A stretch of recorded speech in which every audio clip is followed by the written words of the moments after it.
bagi guru, kita akan belajar tentang seri asesmen kompetisi minimum untuk tingkat SMP sampai SMK. Di sini guru belajar, selain siswa belajar, guru juga belajar. Baik, kita akan belajar tentang orientasi. Di sini ada 3 tahapan guru belajar seri asesmen kompetisi. Yang pertama orientasi, kedua BMT atau bimbingan teknis, ketiga penimbasan. Nah, di sini akan kita belajar yang pertama tentang orientasi. Apa sih orientasi itu? Nah, pada tahap ini peserta akan mendapatkan pemahaman terkait latar belakang, tujuan umum, kebijakan, dan alur program guru belajar seri asesmen kompetisi minimum.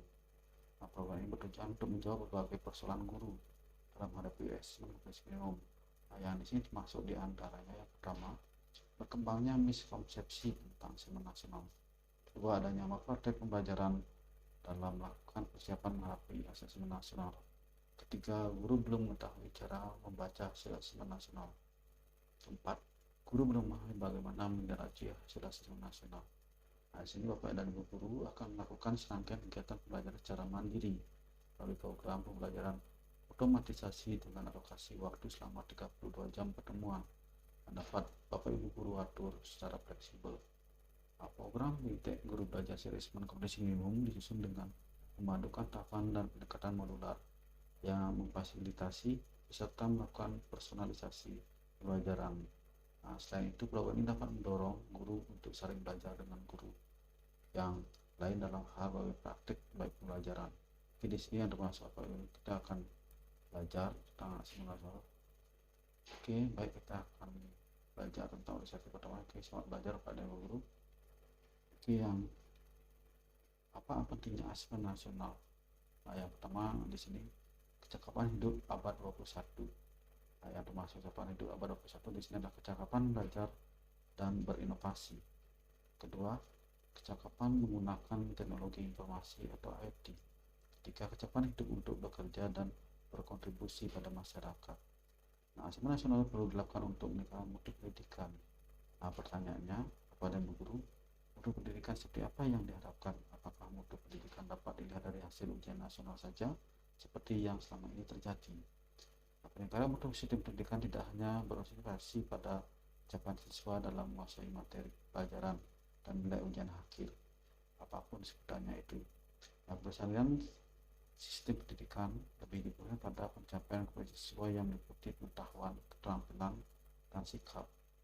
Terlebih pada era transformasi pendidikan abad ke-21, di mana arus perubahan menuntut siswa menguasai berbagai kecakapan hidup yang esensial untuk menghadapi berbagai tantangan abad ke-21, di mana siswa memiliki kecakapan belajar dan berinovasi. Kecakapan menggunakan teknologi informasi atau arti kecakapan hidup untuk bekerja dan berkontribusi pada masyarakat. Nah, inilah pentingnya dari asesmen nasional untuk kecakapan hidup ke abad 21. Nah, yang di sini latar belakang dan kebijakan asesmen nasional. Nah, hasil bisa membuktikan kemampuan belajar siswa pada pendidikan dasar dan menengah kurang memadai. Nah, pada tahun 2018 sekitar 7% siswa memiliki kompetensi literasi membaca di bawah minimum, sama halnya dengan penampilan matematika dan sains. 71% siswa berada di bawah kompetensi minimum untuk matematika dan 6% siswa di bawah kompetensi minimum untuk keterampilan sains. Nah, skor PISA di Indonesia stagnan dalam 10-15 tahun terakhir. Nah, kondisi ini menyebabkan Indonesia menjadi salah satu negara yang konsisten dengan peringkat hasil PISA yang terendah. Nah, bagaimana dengan pendapat Bapak Ibu guru di sini? Nah, di sini untuk menanggapi di sini Bapak dan Ibu, reformasi asesmen diperlukan guna mendorong peningkatan kualitas pembelajaran pada mutu pendidikan secara menyeluruh dibutuhkan. Untuk itu pada tahun 2021 mendatang, asesmen nasional atau AN akan resmi diterapkan oleh Kementerian Pendidikan dan Kebudayaan, dan ujian nasional atau UN sudah tidak lagi dilakukan. Kebijakan ini dilakukan berdasarkan hasil koordinasi Kementerian Pendidikan dan Kebudayaan dengan semua dinas dan lembaga terkait. Nah, dalam hal ini asesmen nasional dilakukan untuk mengevaluasi kinerja dan mutu sistem pendidikan. Artinya hasil asesmen nasional tidak memiliki konsekuensi apapun pada capaian proses belajar siswa, namun memberikan umpan balik untuk tindak lanjut pembelajaran dan kompetisi siswa. Inilah yang termasuk latar belakang dalam kebijakan asesmen nasional. Pencapaian hidup abad 21 dan profil karakter pelajar Pancasila. Sudah dijelaskan tadi pencapaian hidup abad 21 yang termasuk pencapaian belajar dan berinovasi, kecakapan menggunakan teknologi informasi, kecakapan hidup untuk belajar, bekerja, dan berfungsi pada masyarakat. Pertanyaannya, bagaimana cara mengukur kondisi tersebut? Yang menggunakan asesmen nasional. Asesmen nasional digunakan sebagai alat ukur untuk mengetahui tercapaian kompetensi yang harus dikuasai siswa. Asesmen nasional tidak hanya mengaudit hasil belajar kognitif siswa, sebagaimana yang terjadi dalam ujian nasional atau UN, namun juga memotret hasil belajar sosial emosional, termasuk di dalamnya sikap, nilai, keyakinan, serta perilaku yang dapat memprediksi tindakan dan kinerja siswa di berbagai konteks yang relevan. Selain tuntutan pencapaian abad 21, profil pelajar Pancasila juga menjadi rujukan pencapaian karakter bagi seluruh siswa di Indonesia. Bahkan profil pelajar Pancasila ini sudah merangkum serangkaian kecakapan hidup abad 21. Yang termasuk karakter pelajar Pancasila yang ingin dicapai oleh siswa yaitu yang pertama, beriman dan bertakwa kepada Tuhan Yang Maha Esa serta berakhlak mulia. Kedua, berkebinekaan global. Ketiga, mandiri. Keempat, bernalar kritis. Kelima, kreatif. Keenam, gotong royong. Inilah kecakapan hidup abad 21 dan profil karakter pelajar Pancasila kepada guru-guru. Yang pertama itu beriman dan bertakwa kepada Tuhan Yang Maha Esa serta berakhlak mulia. Kedua, berkebinekaan global. Ketiga, mandiri. Keempat, bernalar kritis. Kelima, kreatif. Dan keenam, gotong royong. Di sini kecakapan hidup abad 21 dan profil karakter pelajar Pancasila. Yang pertama tadi adalah beriman kepada Tuhan Yang Maha Esa dan berakhlak mulia. Kedua, mandiri. Ketiga, bernalar kritis. Keempat, berkebinekaan global. Kelima, bergotong royong. Dan keenam, kreatif. Bisa diputar balik istilah Pak dan Guru. Yang pertama bisa berkebinekaan global, bisa bergotong royong, bisa kreatif, kritis, mandiri, dan beriman kepada Tuhan Yang Maha Esa dan berakhlak mulia. Penting bagi Bapak dan Ibu guru dan siswa untuk mengadopsi proses pembelajaran yang berfokus pada pengembangan kompetensi. Capaian kompetensi siswa dapat diukur dari pemahaman konsep dan keterampilan mendapatkan konsep dalam berbagai konteks. Dengan demikian, siswa tidak hanya menguasai konten semata, tetapi lebih menguasai pemahaman secara mendalam terhadap konsep dapat dilakukan di berbagai konteks di depan. Hal yang diharapkan sebagai peningkatan hasil pembelajaran siswa. Capaian kompetensi siswa secara holistik inilah yang ingin dievaluasi melalui asesmen nasional atau AN pada guru di sini. Keterkaitan asesmen nasional dengan kecakapan abad 21 dan profil pelajar Pancasila. Bagaimana keterkaitan asesmen nasional dengan kecakapan abad 21 dan profil pelajar Pancasila pada guru di sini? Perhatikan penjelasannya pada materi yang telah disediakan berikut ini. Di sini yang termasuk adalah kompetensi siswa, kecakapan hidup abad 21 termasuk profil pelajar Pancasila. Termasuk kecakapan hidup 21 dan profil pelajar Pancasila yang termasuk di sini adalah terukur melalui asesmen nasional berupa sini yang asesmen kompetensi minimal atau AKM. Yang kedua, survei karakter. Yang ketiga, survei lingkungan belajar. Inilah termasuk kompetensi siswa kepada guru sesuai dengan bahan yang diterapkan oleh asesmen nasional terkait abad 21 dan profil pelajar Pancasila. Yang kedua di sini termasuklah fintech bimbingan teknis. Program ini akan efektif bila Anda pertama mengikuti instruksi pelajaran dengan teliti. Kedua, mempelajari secara bersama semua konsep. Ketiga, mengisi kuis dan diskusi dengan sebenar-benarnya.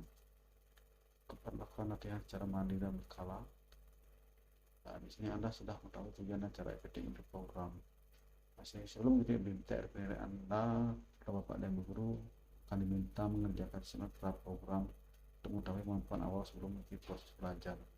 Pada program ini kita akan belajar mengenai yang pertama, konsep asesmen nasional untuk peningkatan kualitas pembelajaran. Kedua, teknis pelaksanaan asesmen nasional. Ketiga, bukti soal asesmen literasi bahasa tingkat SMP atau SMK. Keempat, bukti soal asesmen numerasi pada tingkat SMP sampai SMK. Kelima, tindak lanjut laporan hasil asesmen kompetensi minimum. Ini yang kita akan pelajari program dari fintech bimbingan teknis kepada guru. Yang ke apa sih konsep asesmen nasional ini? Asesmen nasional adalah program yang terhadap mutu setiap sekolah, madrasah dan program serta pada jenjang dasar dan menengah. Salah satu komprehensi belajar murid yang diukur pada asesmen nasional adalah literasi membaca dan numerasi. Asesmen ini disebut sebagai asesmen kompetensi minimum atau AKM karena mengukur kompetensi mendasar atau minimum yang diperlukan individu untuk dapat hidup secara produktif di masyarakat. Sementara ujian nasional berbasis mata pelajaran memotret hasil belajar murid pada mata pelajaran tertentu. Hal inilah yang terkadang memberi kesan mata pelajaran yang penting dan kurang penting dalam pendidikan. Dalam hal ini akan memotret kompetensi mendasar yang diperlukan untuk sukses pada berbagai mata pelajaran.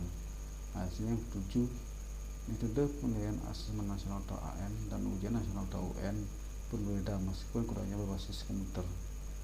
AN atau asesmen nasional menggunakan metode penilaian computerized multi-stage adaptive testing atau MSAT. MSAT ialah metode penilaian yang mengadopsi tes adaptif di mana setiap siswa dapat melakukan tes sesuai level kompetensinya.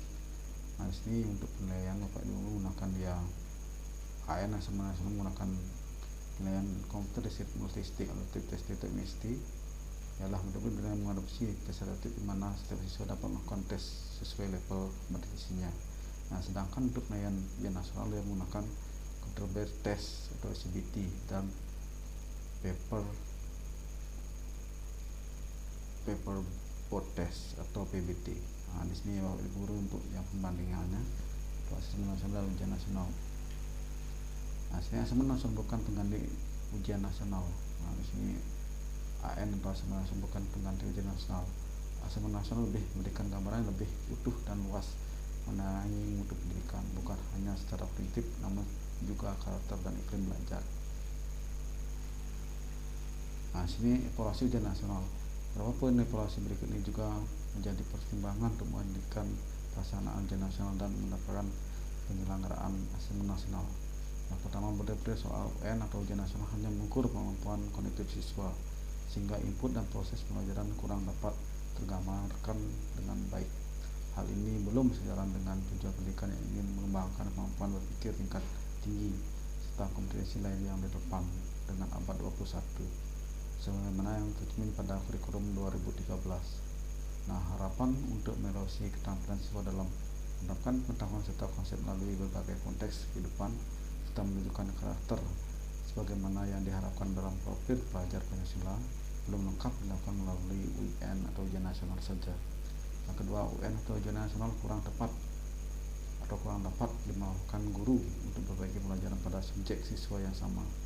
Asesmen nasional dirancang untuk memberi dorongan lebih kuat ke arah pengajaran yang inovatif dan berorientasi pada pengembangan kompetensi termasuk di dalamnya kemampuan bernalar. Yang ketiga, ujian nasional kurang optimal sebagai alat untuk mengevaluasi mutu pendidikan secara nasional. Hal ini disebabkan ujian nasional diterapkan di akhir jenjang pendidikan lebih sebagai assessment of learning yang mengukur pencapaian akhir, bukan sebagai assessment for learning yang mengukur proses pembelajaran. Hasil UN atau ujian nasional tidak bisa digunakan untuk mengakomodir kebutuhan belajar yang diperlukan siswa. Inilah evaluasi ujian nasional Pak Guru. Pembelakuan asesmen nasional ini merupakan sinyalemen yang kuat dari pemerintah untuk terus berbagi sistem pendidikan di Indonesia. Dan dari ketiga poin tersebut, maka semuanya yang perlu disiapkan atau dipersiapkan untuk menghadapi asesmen nasional adalah pemahaman mengenai tujuan, manfaat asesmen nasional serta implikasinya pada perubahan praktik dan strategi pembelajaran di kelas. Siswa, guru, orang tua, kepala satuan pendidikan tidak lagi direkomendasikan untuk berlatih soal-soal persiapan asesmen kompetensi minimum atau AKM sebagaimana penilaian yang berbasis ujian. Inilah evaluasi ujian nasional Bapak Ibu guru. Sini petunjuk dan teknis pelaksanaan asesmen nasional. Sini asesmen nasional yang pertama itu adalah asesmen kompetensi minimal atau AKM, survei kedua survei karakter, ketiga survei lingkungan belajar. Termasuk asesmen kompetensi minimal atau AKM di sini adalah asesmen literasi membaca. Yang pertama itu adalah memahami, kedua menggunakan, ketiga mengevaluasi, keempat merefleksi. Yang kedua adalah asesmen numerasi. Yang pertama itu adalah memahami, kedua mengaplikasi, ketiga bernalar. Di sini petunjuk teknis pelaksanaan asesmen nasional berbasis komputer bersifat adaptif. Sini pertanyaan yang disajikan mengandung kemampuan siswa. Petunjuk dan teknik pelaksanaan asesmen nasional. Nah, sini adalah peserta AKM atau asesmen kompetensi minimum atau minimal. Di sini adalah seluruh satuan pendidikan, tidak semua murid. Pemilihan sampel secara acak. Nah, petunjuk dan teknik pelaksanaan asesmen nasional. Nah, jadwal pelaksanaan di sini untuk jenjang SD, MI dan paket A atau ULA. Hari pertama tes literasi 75 menit, survei karakter 20 menit. Hari kedua tes numerasi 70 menit, survei lingkungan belajar 20 menit. Nah, untuk jenjang SMP, MTS dan paket B atau WUSTA, SMA, SMK, MA dan paket C atau ULIA. Untuk hari pertama tes literasi 90 menit, survei karakter 30 menit.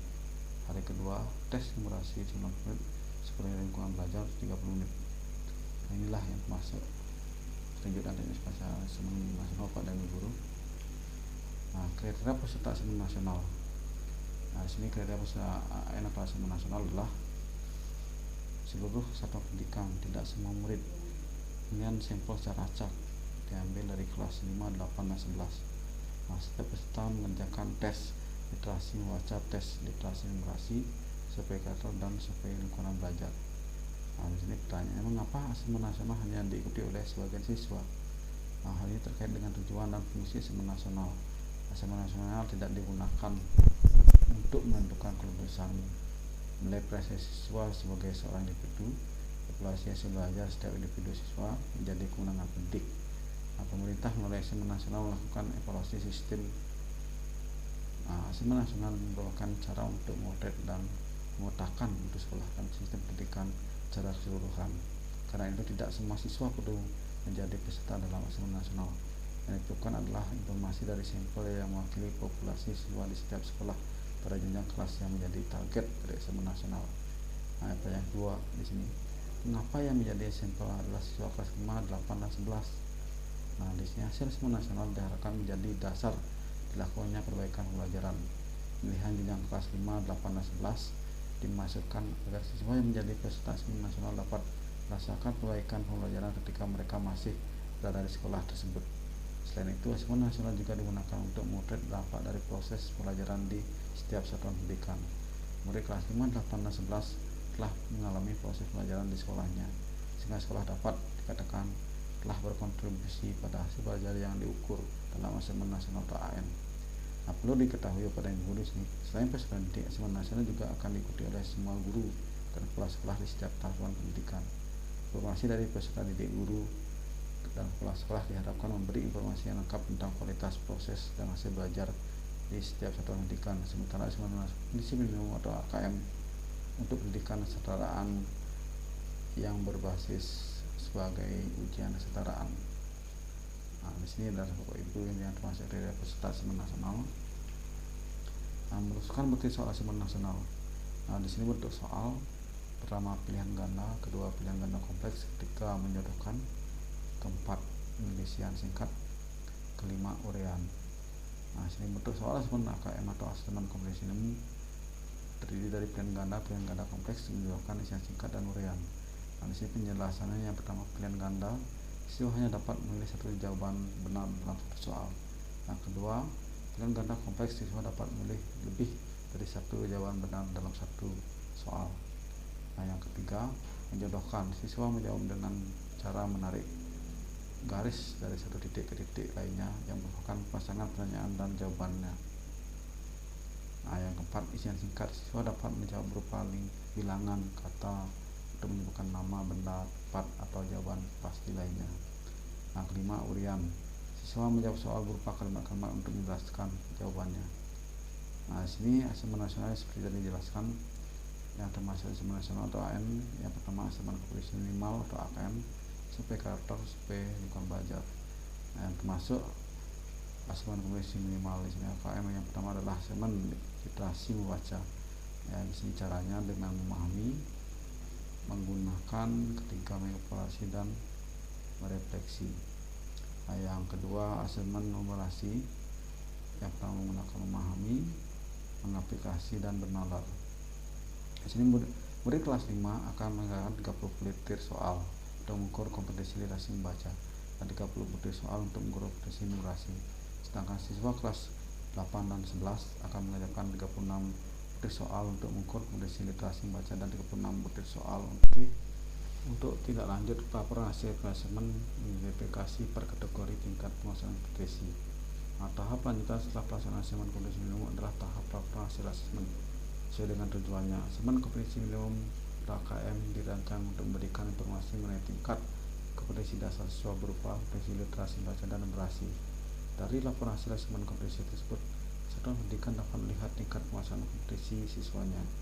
Penguasaan kompetensi literasi membaca dan numerasi siswa dikategorikan dalam 4 tingkatan. Untuk lebih memahami penjelasan pada setiap kategori, Bapak dan Guru dapat membaca infografik berikut ini. Hasil KKM dilaporkan dalam 4 kelompok yang menggambarkan tingkat kompetensi yang berbeda. Di sini yang termasuk literasi. Yang pertama, kelompok perlu intervensi khusus. Detail tingkat kompetensi. Murid belum mampu menemukan dan mengambil informasi eksplisit yang ada dalam ataupun merebut atau membuat interpretasi sederhana. Yang literasi kelompok dasar. Detail tingkat kompetensi. Murid mampu menemukan dan mengambil informasi eksplisit yang ada dalam teks serta membuat integrasi atau interpretasi sederhana. Literasi kelompok cakap. Murid mampu membuat interpretasi dari informasi implisit atau input yang ada dalam teks, mampu membuat kesimpulan dan hasil integrasi beberapa informasi dalam suatu teks. Literasi untuk yang mahir, untuk kelompok mahir Bapak dan Guru, murid mampu mengintegrasikan beberapa informasi lintas teks, manipulasi kualitas cara penulisan suatu teks dan bersikap reflektif terhadap isi teks. Yang termasuk di sini AKM atau hasil asesmen kompetensi minimum untuk numerasi. Yang kelompok perlu intervensi khusus di tingkat kompetensi. Murid hanya memiliki pengetahuan matematika yang terbatas. Murid menunjukkan penguasaan konsep yang parsial dan keterampilan komputasi yang terbatas. Numerasi kelompok dasar. Murid memiliki keterampilan dasar matematika komputasi dasar dalam bentuk persamaan langsung, konsep dasar terkait geometri dan statistika, serta menyelesaikan masalah matematika sederhana yang rutin. Untuk numerasi kelompok cakap dengan tingkat kompetensi, murid mampu mengaplikasikan pengetahuan mereka yang dimiliki dalam konteks yang lebih beragam. Untuk kelompok numerasi yang mahir dengan tingkat kompetensi, murid mampu bernalar untuk menyelesaikan masalah kompleks serta non-rutin berdasarkan konsep matematika yang dimilikinya. Tingkat kompetensi tersebut dapat digunakan guru berbagai mata pelajaran untuk menyusun strategi pembelajaran yang efektif dan berkualitas sesuai dengan tingkat kompetensi siswa. Dengan demikian, teaching at the right level dapat diterapkan. Pembelajaran yang dirancang dengan beberapa tingkat capaian siswa akan memudahkan siswa menguasai konsep, keterampilan, dan konten yang diharapkan pada suatu mata pelajaran. Anda yang tindak lanjut dari Pak Asesmen untuk mengidentifikasi para kategori tingkat penguasaan kompetensi kepada guru. Saya menjelaskan perbedaan pembelajaran berbasis kompetensi dengan basis konten. Di sini apa sih perbedaan sih Bapak dan Guru pembelajaran berbasis kompetensi dengan basis konten? Kompetensi diartikan sebagai kemampuan untuk melakukan sesuatu dengan baik, misalnya mampu melakukan tugas atau pekerjaan secara efektif. Kompetensi juga mencakup pengetahuan dan keterampilan yang dibutuhkan untuk menyelesaikan soal, atau bahkan keterampilan jauh lebih besar dan lebih beragam. Misalnya memimpin organisasi. Pada pelajaran basis kompetensi, siswa diharapkan mampu berdemonstrasi pengetahuan, menguasai konsep dan keterampilan dalam dan sebagai proses pelajaran. Karakteristik utama di sini adalah Bapak Ibu Guru. Dari pembelajaran basis kompetensi telah fokusnya pada tingkat penguasaan. Sendiri saya sudah tambahkan pada guru untuk karakteristik utama dari pembelajaran basis kompetensi adalah fokusnya pada tingkat penguasaan. Dalam sistem pembelajaran basis kompetensi, siswa melakukan pembelajaran sesuai dengan tahapan penguasaan kompetensinya hingga tuntas sebelum akhirnya mampu melanjutkan pada tahap penguasaan kompetensi berikutnya. Sebagai sebuah proses, pembelajaran berbasis kompetensi ini membutuhkan waktu sehingga sedikit demi sedikit siswa menunjukkan penguasaan pengetahuan, konsep dan keterampilan untuk memecahkan masalah, termasuk menunjukkan karakter yang ingin dibaca capai, bukan sekedar menguasai konten materi pembelajaran semata bukan guru. Nah, kekuatan pembelajaran berbasis kognisi telah pada fleksibilitas karena siswa dapat bergerak dengan kecepatan belajar mereka sendiri. Ini mendukung siswa dengan latar belakang pengetahuan yang beragam, tingkat literasi yang berbeda dan bakat terkait lainnya. Tantangan pembelajaran berbasis kognisi bagi guru terlain adalah kemampuan untuk mengidentifikasi tahapan kognisi dasar siswa, termasuk literasi dan numerasi. Namun pada pelajaran asesmen atau AKM dapat membantu menenangkan tahapan kognisi siswa. Nah, sini yang digambarkan untuk pelajaran bahasa Inggris dengan basis konten, perbedaannya Bapak Ibu guru. Nah, di sini pembelajaran basis kompetensi di sini atau pelajaran berbasis konten, di sini perbedaannya. Untuk pelajaran basis kompetensi besar pada kebutuhan belajar untuk memahami konsep dan keterampilan, menunjukkan kerja dengan menerapkan konsep pembelajaran terkait dengan konteks kehidupan nyata siswa. Nah, yang terakhir masih pada proses dan penguasaan kompetensi. Untuk yang pembelajaran basis konten Bapak Ibu guru di sini yang termasuk pusat pada materi pelajaran, belajar untuk cakupan materi, menjawab serangkaian pertanyaan tes berdasarkan topik, pelajaran kurang atau tidak terkait dengan konteks kehidupan nyata siswa. Yang terakhir orientasi pada nilai akhir. Nah, inilah perbedaan dari pelajaran basis kompetensi dengan pelajaran basis konten Bapak Ibu guru di sini. Nah, sini analisis dari penguasaan kompetensi untuk tindak lanjut pembelajaran. Nah, saya dengan jelaskan di sini Bapak Ibu kategori kompetensi dan contoh analisisnya. Nah, tidak semua siswa akan mencapai level mahir dalam waktu yang bersamaan. Akan tetapi setiap usaha dan proses yang dilakukan siswa untuk mencapai level yang lebih tinggi tentu akan menunjukkan peningkatan kinerja siswa, di mana siswa menjadi lebih fasih dan terampil. Kepastihan mengacu pada kelancaran mereka dalam melakukan pekerjaannya. Siswa menjadi lebih yakin pada kemampuan jika siswa dapat naik ke level penguasaan yang lebih tinggi. Keterampilan mengacu pada kemampuan untuk beradaptasi dan bereaksi terhadap situasi baru, untuk bergerak dengan cepat berdasarkan informasi baru. Nah, setiap kategori tingkat penguasaan kompetensi sebagaimana telah dibahas pada aktivitas sebelumnya tentu memiliki kebutuhan dan pendekatan tersendiri. Nah, sebelum menentukan tindak lanjut yang tepat, guru perlu menganalisis setiap kategori kompetensi siswanya. Nah, penjelasan ini diadaptasi dari penjelasan tahapan penguasaan Max Rosenberg tahun 2012. Nah, silakan baca dalam artinya. Yang pertama perlu intervensi khusus. Nah, kebutuhan di sini sebagai pemula atau belanja memiliki pengajaran belajar yang sama dan perlu pelajari keterampilan dan kodrat yang sama. Nah, di sini yang kebutuhannya cara formal informal pada semua membutuhkan strategi belajar yang lebih optimal dan berorientasi yang pekerjaan pengetahuan dan kemampuan belajar yang selektif kepada semua siswa pemula. Nah, di sini yang disebut pelajaran di sini konten pembelajaran untuk pemula yang dan bermanfaat dasar. Meskipun demikian, pembelajaran terletak pada alur perguruan yang teratur dan program yang terukur. Nah, di sini pendekatan training atau latihan internal. Nah, dasar kebutuhan di sini siswa sudah mulai kompeten dan berusaha untuk mengasah keterampilan mereka saat mereka literasi aman. Nah, untuk yang cara formal informal mengadakan program latihan yang lebih maju yang mencakup lebih banyak latihan. Nah, di sini penjelasan ini adaptasi dari penjelasan tentang penguasaan Microsoft tahun 2012, silakan baca dan mencermatinya. Nah, yang pertama perlu intervensi khusus.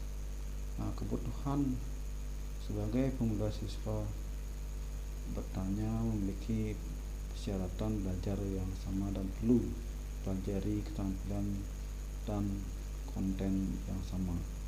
Nah, cara formal atau informal, para pemula membutuhkan strategi belajar yang lebih formal dan instruksional yang memberikan pengalaman dan kemampuan belajar yang mampu kepada semua siswa pemula.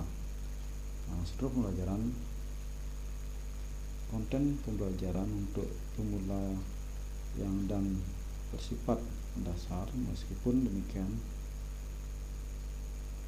ilustrasi pembelajaran tertarik pada alur pengajaran yang intensif dan program yang terukur. Nah, yang pendekatan dengan training atau latihan intern. Nah, untuk dasar kebutuhan di sini, siswa sudah mulai kompeten dan berusaha untuk mengasah keterampilan mereka saat mereka merasa nyaman. Acara informal atau informal, mengadakan program pelatihan yang lebih maju yang mencakup lebih banyak latihan, simulasi, dan pemecahan masalah. Untuk dasar struktur pembelajaran untuk siswa dengan tingkat kompeten dasar masih didorong oleh program yang terukur, namun perlu pula memulai memperkenalkan lebih banyak variasi ke dalam desain pembelajaran untuk memenuhi kebutuhan individu yang muncul. Untuk pendekatan di sini, nah, sini cacing, simulasi, dan pemecahan masalah sangat penting untuk mengkaitkan kinerja dan tingkat kenyamanan siswa pada tingkat kompetensi dasar.